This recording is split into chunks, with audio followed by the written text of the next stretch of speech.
Assalamualaikum warahmatullahi wabarakatuh. Welcome back to my channel 1JFX.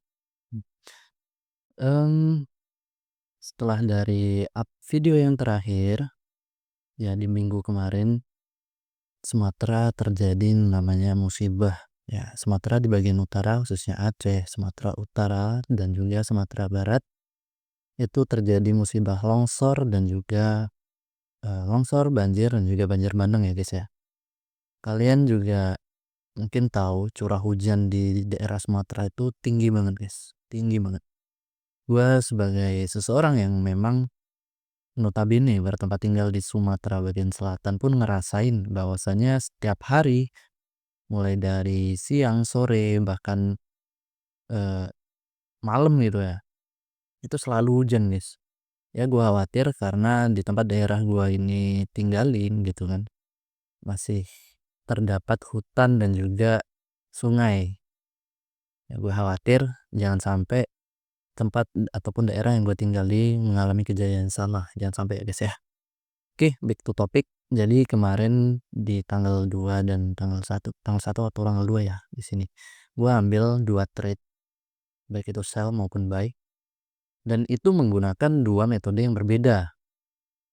Dan saat itu gue hanya sekedar intraday, nggak set up swing gitu kan. Karena memang dapat momen ya cukup sampai intraday itu dong.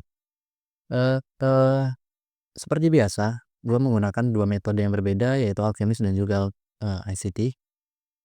Dan kali ini gue akan bahas mengenai posisi yang gue ambil ya, sell posisi yang gue ambil itu menggunakan Alchemist guys. Kita mulai di sini menggunakan time frame daily. Seperti biasa kita ubah ke line with marker. Oke. Kita ambil di sini. Kita mulai dari storyline daily. Lalu untuk storyline buy-nya gue ambil di sini. Oke. Kita balik lagi ke line candle. Nah, ini setelah daily reject daily, gue masuk ke H4 guys. Sini ada apa? Di sini ada turtle soup. Di sini ada yang namanya liquidity sweep. Lalu di bawahnya ada apa? Di bawahnya nih ada breakout. Nah, untuk lebih jelasnya itu bisa menggunakan line with marker ataupun line ya. Lalu posisi yang mana yang gue ambil saat itu? Nah, saat harga sudah berhasil membentuk break dan juga secara sederhananya lah harga itu udah berhasil membentuk shift structure di sini. Gitu kan. Lalu langkah yang gue ambil apa? Di sini area yang menjadi breakout daripada H4 itu menjadi area yang gue tandain. Namun nggak langsung serta-merta gue menggunakan time frame H4 tapi menggunakan time frame H1. Nah, di sini. Key levelnya ada di sini. Pada saat itu gue cuman sekedar take profit di area low terdekat nih. Ini terjadi di jam berapa? Ini di jam 9 pagi eh, secara sederhananya ini masih jam New York ya, New York AM. Ada di jam 9 New York AM. Kenapa nggak ambil sampai bawah? Nah, ini jawabannya gue menggunakan bullish storyline sebagai patokan. Namun untuk take profit sendiri ataupun exit point sendiri gue menggunakan low terdekat ataupun sell side terdekat. Itu. Lalu selain storyline dan juga breakout apa aja bang yang lo ambil? Ingat gue pernah bilang biasanya di dekat liquidity itu terdapat POI, akan ada yang namanya POI kan. Nah, liquidity yang gue ambil yang ini. Ini liquidity-nya. Dan di sini POI. Mengapa lu nggak ambil area yang di bawahnya? Nah, ini. Jadi area yang terdapat di sekitar sini nih, gitu kan. Bagi gue tuh udah nggak fresh ya. Udah 1, 2 dan mungkin 3 lah. Ini udah 2 kali diambil gitu kan. Yang secara simpelnya itu sudah membentuk yang namanya relative equal high. Tuh, relative equal high diambil di sini. Nah, kalau gua maksa untuk ambil lagi area di sini, ya konsekuensinya ya bakal kena drawdown yang begitu besar gitu. Kita ambil aja dari area ini ke high ini. Udah 43 pips gitu kan.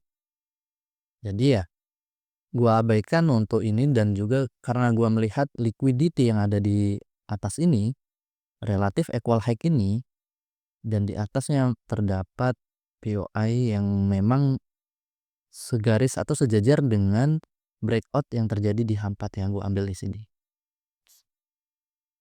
Dan cukup 2 jam untuk entryan gue itu mengambil take profitnya ya, dari atas sini sampai ke bawah sini. Lumayan Wak, 480 pips gitu kan. Nah, oke. Lalu untuk entryan buy-nya ada di mana, Bang? Nah, di sini. Ini udah selesai, dan saat itu gue lagi ada di jalan deh. Gue lagi ada di jalan, malam-malam kehujanan. Nah, itu yang gue takutin, boy, seperti yang gue bilang di awal. Karena lokasi rumah gue juga berada di daerah yang bukan tepat di kotanya ya, di daerah gitu kan. Harga udah turun, harga udah berhasil mengambil take profit. Nah, harga naik ini karena apa ya? Yang pertama, oke, karena storyline yang sudah kita garis di daily gitu kan. Karena storyline yang udah kita garis di daily gitu. Terus di sini gue menggunakan time frame M5. Ini gue menggunakan time frame M5. Padahal sebelumnya ya, gue berharap harga itu seenggaknya mengambil ini nih, turtle swap ataupun liquidity swap gitu kan. Gue mau harga itu mengambil liquidity swap dulu, namun pada kenyataannya enggak. Ini tim 5.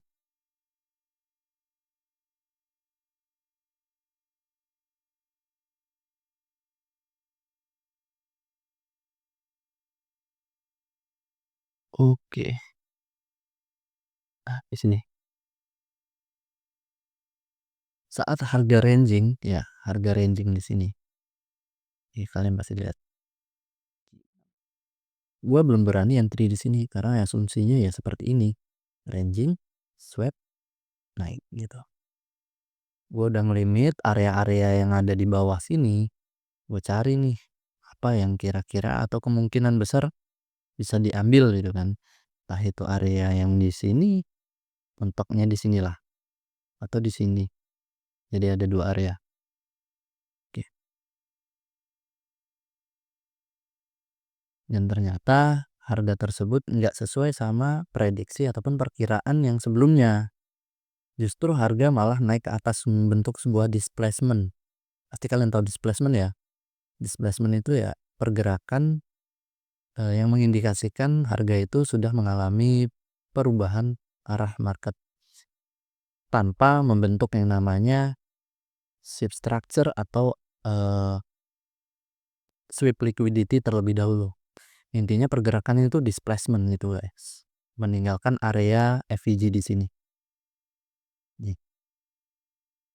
Nah, dari area FVG tersebut itulah yang gue ambil sebagai tempat entry.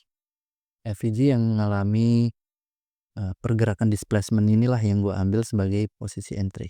Jadi gue entry di sini. Lalu untuk take profitnya sendiri di mana? Gue exit di sini. Sini guys. Tapi parsial ya, nggak cuma sekedar take profit. Gue juga menggunakan parsial tuh. Lihat pergerakannya. Andaikan ketika harga belum ambil exit point TP max di sini ya, harga bisa turun lagi kembali mengambil ya mungkin SL gua gitu kan, karena entry di sini gitu. Untungnya udah ambil parsial. Gua kemarin kayaknya parsial di sini gitu kan. Ketika mau max aja udah pakai drama turun segala gitu kan. Turun dulu baru naik lagi. Itu ya guys. Gua ambil posisi sell di sini dan buy di sini. Itu dalam satu waktu, dalam satu hari. Ya lumayan guys. Kalau kalian entry di sini dengan maksimal di sini 490. Kalau kalian entry sell di sini TP di sini itu 480 dalam satu waktu gitu. Ya sekian, mungkin review sederhana ataupun breakdown sederhana dari trade yang gue ambil pada hari Selasa tanggal 2 Desember kemarin. Ya untuk kalian dimanapun kalian berada, stay safe karena musim-musim saat ini musim pancaroba dan masih terdapat siklon tropis yang masih di atas atau mengelilingi Sumatera. Bagi kalian di Sumatera, stay safe dan jaga kesehatan. Dan bagi teman-teman kalian semua yang ada di mana Jawa, Kalimantan, Papua, atau dimanapun kalian berada, tetap jaga kesehatan. Kenapa ya? Kita nggak tahu yang namanya cuaca yang unpredictable. Kita nggak bisa memprediksinya meskipun ada prediksi BMKG ya. Tetap hati-hati dan jaga hidup pola sehat lah. Ya, seperti itu. Oke, sekian dari gua. Apabila kalian suka dengan video ini, kalian bisa like, comment, share, dan juga subscribe. Dan mungkin kalian ada opsional ataupun pendapat lain mengenai breakdown yang gue ambil ini, ya kalian boleh cantumin di kolom komentar guys. Gua Wak J, sekian dan see you.